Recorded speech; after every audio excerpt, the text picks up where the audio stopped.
बिस्मिल्लाहिर्रहमानिर्रहीम, अस्सलामु अलैकुम। मैं हूं इस्माइल कासिम और आप देख रहे हैं हरफ राज और मकबूल जान के साथ। हर गुजरते दिन के साथ पाकिस्तान की मईशत जो है वो बैठती जा रही है, सियासी अदम इस्तेहकाम जो है वो बढ़ता जा रहा है। लेकिन पीडीएम की जमातें जो हैं वो शायद वर्ड ठीक ना हो लेकिन ढीठ बनकर अड़ी हुई हैं कि आम इंतखाबात नहीं करवाने, वो भागने पर लगी हुई हैं। और ये सब ऐसे तो हालात ठीक नहीं होंगे। अब हम देख रहे हैं कि क्या कुछ हो रहा है नेशनल असम्बली के अंदर। कैसे देखते हैं सारे सियासी हालात को? देखिए, पाकिस्तान में इस वक्त दो लोग हैं कि जिनको बहुत ज़्यादा पैनिक जिसे कहते हैं ना, एक पैनिक डिसऑर्डर होता है ख़ास किस्म का, कि आदमी को कुछ समझ ना आए जब कुछ करने के लिए तो पैनिक हो जाता है। आप जब बहुत सारा काम हो आपके सामने तो आप कभी कागज़ इधर फेंकते हैं, कभी इधर फेंकते हैं, वो काम हो नहीं पाता, पैनिक उसको कहते हैं। एक तो इस्टेब्लिशमेंट बहुत शदीद पैनिक में है, ठीक है, और दूसरा पैनिक में है वो पीडीएम की गवर्नमेंट। बिल्कुल। इस्टेब्लिशमेंट का पैनिक होने की बुनियादी वजह यह है कि इस्टेब्लिशमेंट ने इंटरनेशनल फोर्सेस के कहने के ऊपर एक रजीम चेंज किया। इंटरनेशनल फोर्सेस का एक एजेंडा था। एजेंडा ये था कि पाकिस्तान जो है ये एक सीड बेड बने, एक बेस बने, एक लॉन्चिंग पैड बने अगेंस्ट अफ़गानिस्तान दोबारा से। और दूसरी बात ये थी कि पाकिस्तान जो है किसी न किसी तरह से इंडिया के साथ तल्लुकात उस्तवार करे और चाइना जो है उसके साथ उसका रिलेशनशिप वैसा ना रहे। क्या इस एजेंडे के अंदर उन्होंने इमरान खान की हुकूमत को तब्दील किया और एजेंडा अब तो वाज़े होता जा रहा है वक्त के साथ साथ। एस्टेब्लिशमेंट ने इसको बिल्कुल अंदाज़ा नहीं था कि उसके हाथ से गेम इतनी आसानी से निकल जाएगी कि वो देखते रह जाएंगे। उन्हें अंदाज़ा था कि इमरान खान साहब जब बाहर निकलेंगे तो बाहर निकलते ही वो अंडे टमाटर उनको पड़ेंगे, लोग उनको बात नहीं सुनेंगे, लोग कहेंगे खसकम जहाँ पा नून लीग पीपल पार्टी चौराहों पे मिठाइयाँ बांटेगी और उसके बाद होगा ये कि कुछ अर्से के बाद हम उनके 3-4 केसेस निकालेंगे, उसको नाहल करेंगे, गिरफ्तार कर लेंगे और सारी पार्टी जो है वो ऐसे उड़ जाएगी जैसे एक जहाँ उसके ऊपर फायर करो तो सारी चिड़ियाँ उड़ जाती। उनके लिए एक बहुत खौफनाक सिनेरियो उनके सामने आ गया और उस सिनेरियो ये हुआ कि इमरान खान जो था उसको एकदम पॉपुलैरिटी इस लेवल की मिल गई कि उनके कंट्रोल में नहीं रह गया। इस एजेंडे के अंदर सबसे अहम तरीन बात ये हुई कि दूसरी तरफ जो पीडीएम की पार्टीज़ थीं उनकी परफॉर्मेंस लेवल जो है वो आहिस्ता आहिस्ता ख़त्म होने लग गई, क्योंकि ज़ाहिर बात था कि जिस वक्त इमरान खान की पॉपुलैरिटी रेज़ हुई है तो पब्लिक के अंदर जो थे लोग जो थे वो उस तरह जो बिहेव करने लग गए। मतलब फॉर एग्ज़ाम्पल पाकिस्तान को जो 60% सपोर्ट देती है वो है फॉरेन रेमिटेंसेस। जो इमरान खान का जो अकाउंट था, अकाउंट जो रोशन पाकिस्तान अकाउंट था, उसकी रिडक्शन शुरू हुई और पाकिस्तान जो है एक ऐसे सतह पे आ गया कि पाकिस्तान को वो लोग जो थे वो उन्होंने कम कर दिया और पाकिस्तान के पास ज़र मुबादला के ज़खायर कम होना शुरू हो गया। दूसरी तरफ पीडीएम की पार्टीज़ जो थी उनकी अपना कोई कंसेंसस नहीं था। ले दे के नून लीग थी जो करती थी, उधर बात है वो लीड ले रही थी और वो जरदारी ट्रैप में आ गई थी। वो भी उनका भी माशी सूरत हाल, माशी एजेंडा जो था सामने आस्ते आस्ते आने लगा और पाकिस्तान जो था एक ऐसे किसे कहते हैं अंधे कुएं में गिर गया कि जिस कुएं से निकालना मुश्किल था। ये निकल आता अगर पाकिस्तान के ये लोग जो थे कभी ये सोच लेते कि पाकिस्तान को अगर हमने बचाना है तो हमने पाकिस्तान के अवाम के पास चले जाएं और उनका एक मैंडेट लेके सामने आ जाए, लेकिन उस पर जो लोग अड़ गए।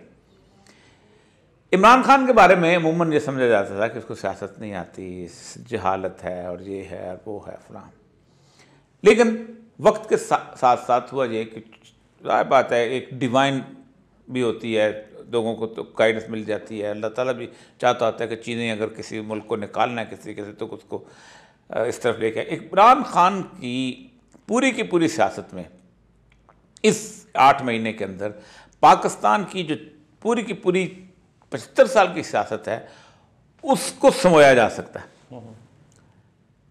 नंबर 1, ज़िमनी इलेक्शन में आना और ज़िमनी इलेक्शन में जीतना, वो ठीक ठाक तरीके से जीतना, ऐसा कि तमाम ऑड्स के मुकाबले में जीतना। फिर तमाम सीटों पे पूरी की पूरी पे खुद खड़े हो जाना, बिल्कुल और ऐसी सियासत थी इससे पहले नहीं की गई थी। उन्होंने जनरल इलेक्शन में की जाती थी, वो उसमें जीतना। फिर उसके बाद आगे जाके फिर आपने पंजाब असम्बली का जो मार्का है, इस मार्के के अंदर तो किसी को यकीन ही नहीं था कि इमरान खान ऐसे प्ले करेगा, उसके पास कार्ड्स नहीं थे, लेकिन उसके कार्ड्स चल गए। तो एस्टेब्लिशमेंट किसी बंदे को मैदान से हटाने के लिए आखिरी एक काम करती होती है, और वो काम करती होती है किस तरीके से ये गायब हो जाए मंदिर से। ये इंटरनेशनल इस्टेब्लिशमेंट का बुनियादी खासा है। वो जॉन परकिंस लिखता है कि जिस वक्त हम किसी आदमी की, किसी मुल्क को कमज़ोर करना करते हैं तो एक इकनॉमिक हिटमैन भेजते हैं वहाँ पर, तो उनको मुख्तलिफ़ किस्म के कर्जे देता है। मोटरवे बना लो, जहाज़ ले लो, एयरपोर्ट बना लो, मॉन्यूमेंट्स बना लो, ऐसे कर्जे जिससे उस मुल्क का इंफ्रास्ट्रक्चर तो बन जाता है लेकिन अवाम के अंदर तब्दीली नहीं आती। ना हेल्थ में कर्जा देते हैं, ना एजुकेशन में कर्जा देते हैं, ना किसी और चीज़ में कर्जा देते हैं, ना टेक्नोलॉजी में कर्जा देते हैं, ना टेक्नोलॉजी ट्रांसफ़र में कर्जा देते हैं। तो जब 50% लोन बढ़ जाता है, जीडीपी के बराबर हो जाता है, 50% से ज़्यादा हो जाता है, तो फिर हम अपने हॉक्स को कहता है भेजते हैं, और हॉक्स जो हैं वो आके कहते हैं कि अब आपका कर्जा बढ़ गया, अब ये एयरपोर्ट हमें दे दो, ये फार्म हमें दे दो, ये रेकोडेक की माइन हमें दे दो, ये फ़लाँ चीज़ दे दो, ये होटल दे दो। तो हम उस पे ऊपर उन पे कब्ज़ा कर लेते हैं, उनकी रिसोर्सेज के ऊपर, और रिसोर्सेज हमारे हाथ में आ जाते हैं। अगर वो उसके ऊपर कोई रिएक्ट करें तो रिएक्ट करने के बाद हम वहाँ अपने हॉक्स भेजते हैं। हॉक्स उनको असैसिनेट कर देते हैं, जिसमें लुमुम्बा को उन्होंने असैसिनेट किया, सनकारा को असैसिनेट किया, बुर्किना उसका वाले को किया, निकरागुआ के सदर को किया, मुख्तलिफ लोगों को करते रहे, मुख्तलिफ जगहों पर करते रहे। आखिरी था इमरान खान को असैसिनेट करना, वो भी तरकीब कामयाब ना हुई। वो एक ऐसी अब जो मर्जी आप कह लें दुनिया पूरी को कि जो इमरान खान ने एक ड्रामा रचाया था जो अचानक हो गया था, कोई बंदा मानने को तैयार नहीं। आपकी ये साइंस। अब इस वक्त सूरत हाल ये है कि 2 असम्बलियाँ जो हैं उन पर मुकम्मल तौर पे आप ख़त्म हो चुका है, वहाँ इलेक्शन होने ही होने, आज नहीं तो कल, अप्रैल में किस वक्त हो जाने, आगे आप कर नहीं सकते। या तो आप कॉन्स्टिट्यूशन उठा कर बैर अरब में फेंकेंगे, या फिर आप कोई और काम करेंगे। दूसरी चीज़ ये है कि इस दौरान 2 असम्बलियाँ अगर आ जाती हैं तो कौमी असम्बली में अगर खुदा न खास्ता को सूरत हाल बिल्टअप होती है तो शहबाज शरीफ इस वक्त अपनी जो है वोट ऑफ कॉन्फिडेंस देने के काबिल नहीं है। ठीक है। पीटीआई के जितने भी लोग वहाँ पर मौजूद हैं उनके वोट काउंट नहीं होंगे।